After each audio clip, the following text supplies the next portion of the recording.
como Paulo tratou das matrizes doentias de sua memória, como reeditou sua agressividade e insensibilidade, como trabalhou sua incapacidade de ouvir e de reagir sem pensar, como reciclou seu caráter preconceituoso e autoritário. Paulo enfrentou centenas de situações dramáticas que fizeram vir à tona as mais ocultas fragilidades. Na carta aos Romanos, ele teve a coragem de dizer: miserável homem que sou, não faço o bem que prefiro, mas o final não quero, o mal que não quero, este faço. Novamente, miserável homem que sou, não faço o bem que prefiro, mas o mal que não quero, este faço. Paulo descobriu que não conseguia ser tão gentil, amável, puro, sereno, tranquilo e sensível como gostaria. Ele desejava incorporar as mais belas características de Jesus, mas sentia-se incapaz de vivenciá-las.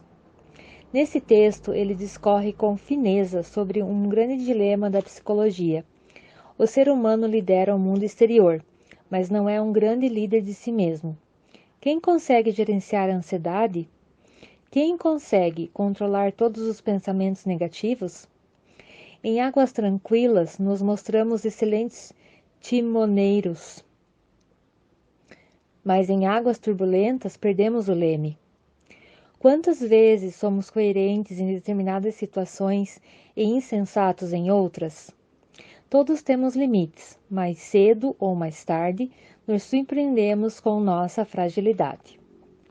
Paulo queria ter uma vida livre, muito diferente da anterior. Desejava ser forte, seguro e estável. Antigamente, lutava para eliminar os cristãos. Agora, luta dentro de si mesmo para ser livre. Chamar-se de miserável não significa que ele tenha descartado a autoestima, mas que tinha consciência das limitações do eu para ser diretor do roteiro do palco da sua mente.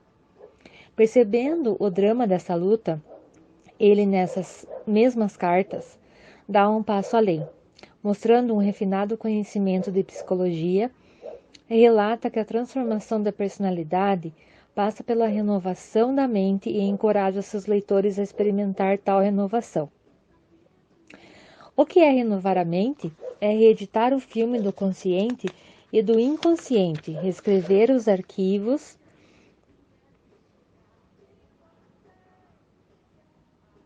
da colcha de retalhos da nossa memória.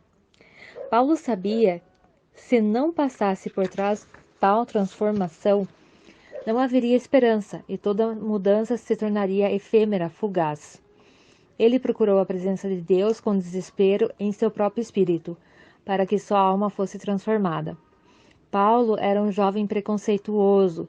Para ele, Israel, seu povo, era o melhor da terra. Aquele que possuía a melhor religião, cultura e ética. Os demais povos eram considerados forasteiros, gentios pagãos. Ele desejava dizimar os seguidores do Nazareno porque queria a purificação da sua religião, passando pelo vale dos sofrimentos. Quando Paulo abraçou a causa de Jesus Cristo, aproximou-se pela humanidade e apaixonou-se. Aprendeu a sonhar. Odiou muito, mas amou muito mais. Sua mudança foi tão grande que pode ser comparada nos dias de hoje à atitude de um judeu radical que sempre revidou com violência os ataques terroristas dos palestinos e que agora os procura para beijá-los. Paulo amou livres e escravos, judeus e gregos, ricos e pobres. Até que ponto Paulo se entregou aos povos? Inteiramente, vivenciando dramas incontáveis. Tinha todos os motivos para desistir, esquecer o projeto de Jesus, mas seu desejo de cumpri-lo era sólido. Sentia-se fraco muitas vezes, mas tomou consciência de que o poder e a força se aperfeiçoam na fraqueza. Desta forma, tornou-se um sábio.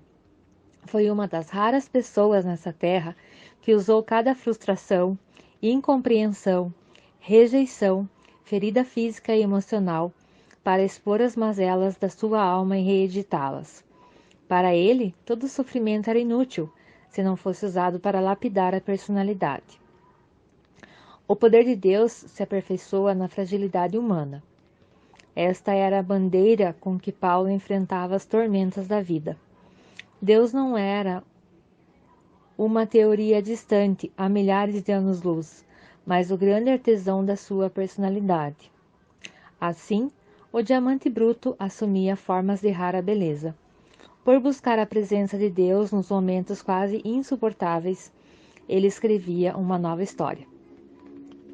A psicologia não entende alguns ditames da inteligência espiritual, mas é indiscutível que um dos grandes carrascos da história conquistou uma humanidade sublime.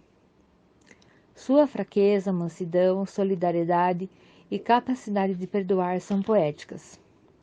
Provavelmente nenhum de nós foi tão hostil quanto Paulo, mas nenhum amou tanto como ele. Estamos longe de sua agressividade e mais longe ainda de sua capacidade de amar. Na segunda carta aos Coríntios, ele fala da grandeza das lições pelas quais passou e que expulsaram as matrizes doentias de sua personalidade. Paulo, que perseguia implacavelmente todos os cristãos, acabou sendo perseguido e sofreu experiências dolorosas, mais frequentes e intensas do que as que causou. Ele fez 3 grandes viagens por terra longínquas para anunciar a mensagem de Jesus. Foi preso várias vezes. As prisões romanas eram depósitos humanos, ambientes lúgubres e úmidos. Mas ele não se abatia. Achava uma dádiva sofrer por causa de Jesus Cristo. Era de se esperar que entrasse em desespero, mas, contrariando toda a lógica, Paulo cantava nas prisões. Ele açoitara os cristãos nas sinagogas, mas seu corpo foi marcado pela violência dos açoites aplicados pelos judeus. Nada, porém, calava a voz de Pedro. Dificilmente alguém foi tão humilhado e ferido como esse apóstolo. Na Grécia correu o risco de ser linchado. As pessoas gritavam nas ruas e batiam os pés pedindo sua morte. Mas a vida lhe era muito cara. Desejava aproveitar cada minuto para falar do Mestre do Amor. Foi ultrajado e considerado escória do mundo, mas jamais se calou. Ele não conviveu com Jesus, mas o amou até as últimas consequências. Paulo foi uma vez apedrejado e dado como morto. Seu corpo foi coberto de sangue e dilacerado. Quando se recuperou, talvez se lembrasse de Estevão, apedrejado e morto com o seu consentimento. Em vez de virar as costas para o vendedor de sonhos, ele recobrava as forças e continuava a sonhar. Experimentou períodos de intensa angústia, ansiedade e desespero. Entretanto, a morte não ameaçava. Era como se olhasse nos olhos de Deus e considerasse um prêmio cada dia. Paulo sofreu 3 naufrágios. Passou uma noite e um dia na voragem do mar, provavelmente flutuando, agarrado a um pedaço de madeira para não afundar. Quanta dor!